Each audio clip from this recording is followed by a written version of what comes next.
Bonjour à tous, bienvenue dans cette nouvelle vidéo de présentation. Aujourd'hui c'est le Paramilitary 3 de chez Spyderco. Alors la particularité de celui-ci c'est qu'il est en Maxamé, un acier du futur. Donc bon, désolé déjà pour la mise au point. Je filme avec une GoPro et il n'y a aucune mise au point, donc ça risque d'être un peu flou quand je l'approche pour les détails et tout. J'essaierai de vous mettre ou des photos ou des petits plans que j'aurais filmé avec mon téléphone. Voilà, donc je disais, c'est la version en Maxamé, un acier qui, attention, attention, prend 70 HRC. Donc, qu'est-ce que c'est les HRC pour les nouveaux, pour ceux qui ne connaissent pas? C'est tout simplement la dureté de l'acier. Donc c'est mesuré sur une échelle, c'est sur l'échelle de Rockwell, donc HRC. Et donc ça signifie la dureté de l'acier. Donc on se situe dans les normes, on va dire, c'est entre un couteau, c'est entre 55 HRC, donc c'est un acier mou, 55, et 62-64, ça commence à faire dur. Même souvent c'est vraiment dur pour un acier. Et là, avec le Maxamé, donc on atteint les 70 HRC. Alors, j'ai vu quelques revues donc sur YouTube, tout simplement, où il disait qu'il l'avait affûté qu'au bout de 8 mois. Et encore, c'était parce qu'il y avait des chips sur la lame. Et au bout de 8 mois, il coupait comme au premier jour. Donc, il a une tenue de tranchant vraiment redoutable. Donc, on va vite fait faire le tour. Je connais pas vraiment les dimensions, je suis vraiment désolé. Je sais qu'il fait 17,5 de longueur totale. La lame fait... ah là là, là c'est le trou noir. Je crois qu'elle fait 6,8 de tranchant utile et 7,5 normal.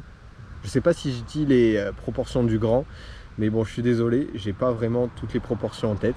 Mais pour que vous vous rendiez compte, j'ai ramené 2-3 modèles. Donc le Benchmade Mini Griptilian qui se rapproche et qui est un concurrent direct, on va dire, à celui-ci.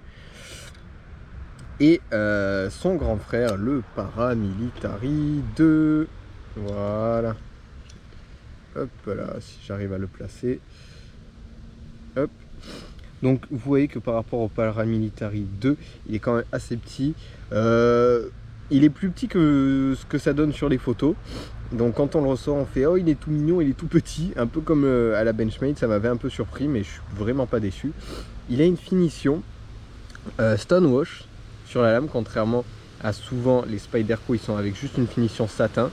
Là on est sur du Stonewash et elle est légèrement teintée en fait, la lame. Enfin je sais pas comment dire, elle est légèrement foncée, ce qui donne franchement c'est juste trop joli. Je sais pas si je peux vous les mettre eux deux à côté pour que vous voyez la différence. Vous voyez que celle-là elle se rapproche plus du gris, cette lame, que celle-là qui reflète vraiment la lumière et qui est complètement satin. Alors on le reçoit, il est rasoir. Alors je vais juste faire une petite pause pour chercher le papier qui est dans mon sac. Je me permets de redresser la caméra pour vous faire le test sur papier. Alors je l'ai reçu ce matin à midi. Donc juste petit défaut, le tranchant était... Bon, il coupe super bien, mais il y a comme une déformation un peu. Donc au niveau ici, j'ai essayé de reprendre sur une toute petite pierre. Donc là on va pas le voir, mais l'acier a comme, on va dire, un petit trou, enfin un trou. Il est un peu plus creusé à cet endroit qu'à cet endroit. Donc ça, au lieu de faire un arc de cercle complet, il fait un petit, une petite vague, mais c'est vraiment qu'un endroit précis, ça doit faire à peine 1 mm. Mais voilà, c'est à dire, le tranchant est pas parfait. Mais il coupe super bien. Ouais, bon, il coupe. Il n'y a que quand on prend notre temps que justement ça va s'arrêter, le papier va s'arrêter sur ce petit accroc normalement. Voilà, là, voilà. Vous voyez, là, le petit accroc est là. Donc bien sûr au prochain aiguisage, ça sera rectifié. Mais si cet acier est prévu pour durer dans le temps, ben si on garde ça, ça peut à la longue faire chier. Donc ça peut aussi pas repousser mais avancer le moment de l'aiguisage et retarder la durée de vie du couteau, on va dire. Enfin avancer la durée de vie du couteau. Donc un peu chiant. Le tranchant d'usine n'est pas parfait. Donc je vais continuer pour vous montrer que c'est quand même fou.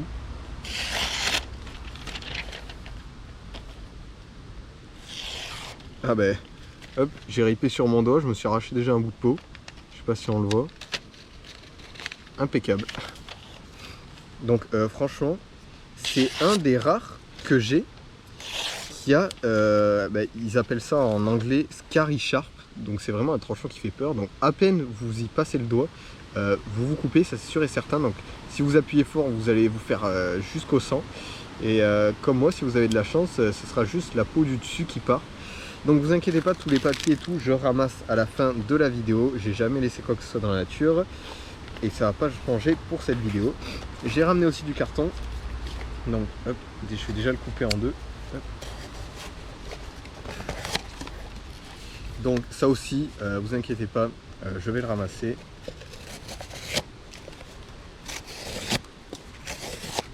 Un carton quand même épais, hein. Vous pouvez noter. Il y a 2 couches de carton normal, on va dire.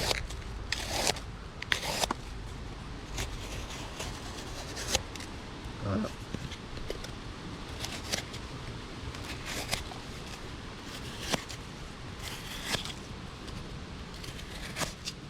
Donc c'est pas mal en fait le finger choil sur ça, parce que ça permet de se rapprocher. D'ailleurs justement j'utilise en ce moment beaucoup mon Paramilitary 2, donc c'est pour ça aussi que j'ai acheté le Para 3. Et tout simplement quand je reprends des petits couteaux comme celui-ci, et ben je me rapproche souvent de la lame comme ça, et du coup c'est un peu plus dangereux. Donc à la base j'aimais pas trop le finger choil parce que ça vous bouffe quand même pas mal de tranchants. Vous voyez que là s'il n'y avait pas de finger choil, il y aurait le même tranchant utile que sur le Benchmade. Donc c'est un peu dommage. Mais je trouve ça quand même bien. Je suis désolé pour le vent et les voitures, mais j'ai tourné vraiment pendant 2 heures pour trouver un coin adéquat pour la vidéo. Et j'ai trouvé qu'ici, mais c'est quand même assez stylé. C'est juste un peu proche de la route. Donc je peux aussi très bien me mettre ici. Et je me sens peut-être un peu moins à l'aise. Oh là là. Je sens que je vais l'adorer ce Maxamé. Alors par contre c'est un acier qui va rouiller à vue d'œil.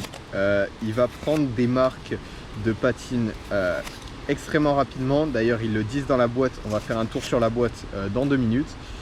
Mais là ça va pas bouger. Bon, tous les couteaux ne bougeront pas à part si c'est de l'acier de merde tout simplement.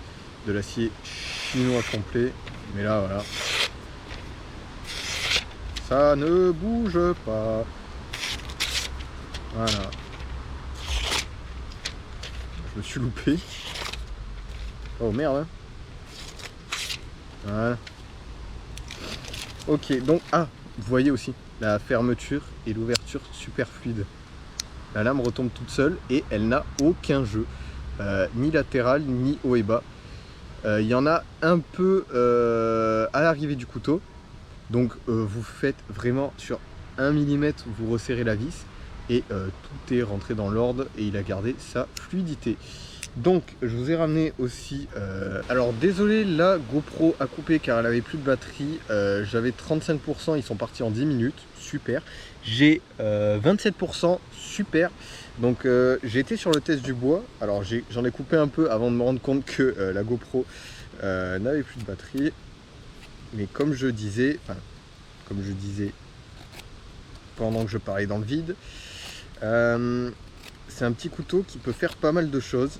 Donc il est assez costaud pour couper du bois. On va pas les bâtonner avec. Voilà, faut être un peu couillu pour bâtonner avec un pliant dans ce style, je parle. Il y a des pliants qui peuvent bâtonner très aisément. Peut-être pas celui-ci, même si je pense qu'il en est capable. Il y aurait peut-être juste 2-3 choses pliées ou autres, donc il y aurait du jeu qui peut peut-être s'installer. Mais bon, voilà. Vous voyez, ça peut faire tout ce qu'on lui demande.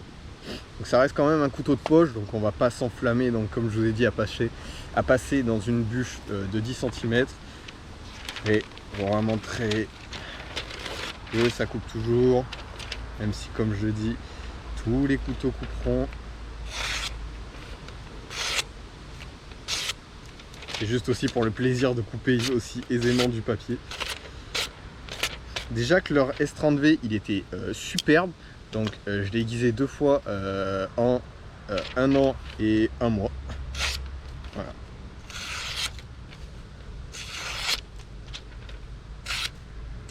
Voilà, c'est l'acier Spyderco. Donc, vite fait un petit tour sur la boîte avant que je n'ai déjà plus de batterie. J'ai 23%, vous voyez comme ça descend en 2 minutes. Donc ça c'est ma facture. Hop. Donc on le reçoit déjà de une avec un petit sachet anti-humidité sur le pocket clip tout près du couteau pour être sûr qu'il n'y ait aucune humidité dans le paquet. On le reçoit avec un petit mot en disant attention oh pardon, je vais éternuer. Attention, le couteau à l'intérieur de cette boîte est fait en parce que j'arrive pas à lire à l'envers, je suis désolé. La lame de ce couteau a une haute teneur en carbone. Et il a de hautes performances, de hauts composants ultra résistants, nanana. Il requiert une maintenance, on va dire, régulière, enfin une maintenance, comme il faut, quoi. Je sais pas trop comment le traduire en français, ça. Voilà, intelligence, maintenance, pardon. Corrosion, donc il n'est pas résistant à la corrosion bien sûr. Quand tu utilises ton couteau ou non, passe-y un petit coup genre de graisse, ne pas l'exposer à la moisissure, ni aux acides, ni aux fruits acides, fluides, enfin tout ce qui est acide, donc pas de citron ni rien. Faut donc nettoyer l'entièreté de la surface de la lame, pardon, et voilà, pour que la corrosion ne se développe pas, quoi, en gros. Voilà, High Carbon Blade. Donc ils mettent un petit avertissement comme quoi le Maxamé est vraiment très sensible à la corrosion. On a la liste chimique composition du Maxamé. Donc on a 2,15% de carbone. Oh putain, je me suis chié dessus. Chromium 4,75%, silicone 0,25%, manganèse 0,30%, je sais pas ce que c'est. Tungstène, on a 13% de tungstène. Sulfure 0,07%, cobalt 10% et vanadium 6%. Voilà, on est sur un acier de l'espace, comme dirait monsieur fan de couteau. Voilà, rien de plus dans la boîte de très intéressant. Ils auraient pu quand même pour 250 balles nous mettre une petite pochette ou autre, mais non, c'est Spyderco. Voilà, donc voilà, après si vous avez ça en permanence sur vous, on va dire, hop, vous y foutez un petit coup, hop, un coup d'un côté, un coup de l'autre, hop, rien que pour déjà nettoyer la lame et pour l'agresser, pour ne pas l'exposer à l'humidité ou autre. Le balistol, ça nettoiera parfaitement. Un petit coup dans le mécanisme juste ici, voilà, et voilà, c'est reparti pour la prochaine fois. Vous mettez ça dans votre poche et voilà, vous n'êtes pas obligé de faire ça tout le temps. S'il a coupé du carton, vous le remettez dans votre poche, c'est sûr qu'il va pas rouiller. Si vous êtes dans un milieu marin, n'achetez pas ce couteau tout simplement. Si vous avez coupé de la nourriture, c'est bien d'y mettre un petit coup juste après. Pour manger, pas ouf je pense. Il va vite prendre des traces de patine. Si vous voulez garder le look originel du couteau, qui est magnifique, vaut mieux pas le faire entrer en contact avec quelconques aliments.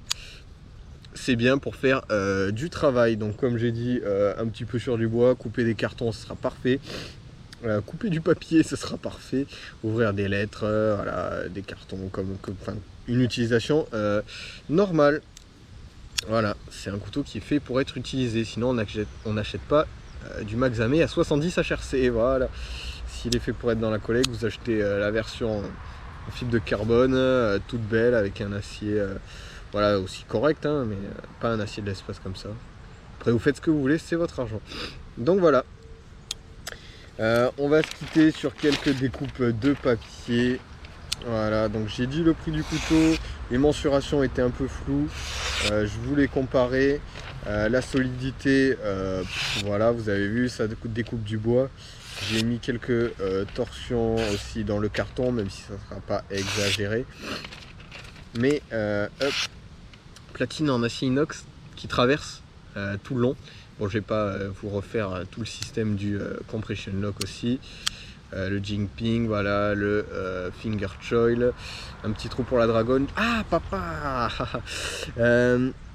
le pocket clip s'engage vraiment très loin, donc vous avez pas mal du couteau qui va dépasser. Comment je pourrais vous faire ça? Bah, au pire, hop. Voilà, donc vous allez avoir tout ça du couteau qui va dépasser. Je me suis fait la réflexion en le regardant dans ma poche, j'ai fait ça fait pas mal. Et un clip de poche en titane made in USA, c'est 25 $, donc ça fait déjà super cher. Plus, attention, les frais de port à combien? À 43 $. Donc 70 $.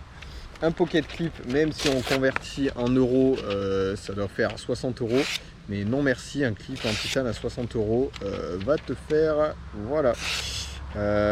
Donc je vais voir s'il y en a un qui traîne sur la coutellerie Tourangelle ou autre, mais un deep pocket clip pour ce couteau, je pense que c'est presque nécessaire. Voilà. Maintenant, si vous êtes dans la campagne et tout ça, vous vous en foutez. C'est plus si vous voulez dans les villes un peu plus, enfin, dans des endroits un peu plus fréquentés. N'hésitez pas à vous acheter donc un deep pocket clip parce que le couteau se voit beaucoup.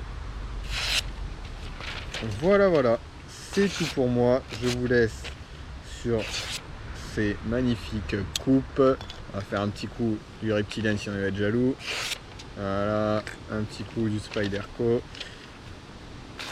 Je trouve ça beaucoup trop satisfaisant. Voilà, c'était tout pour cette vidéo. Je vous dis à très bientôt. Bye bye.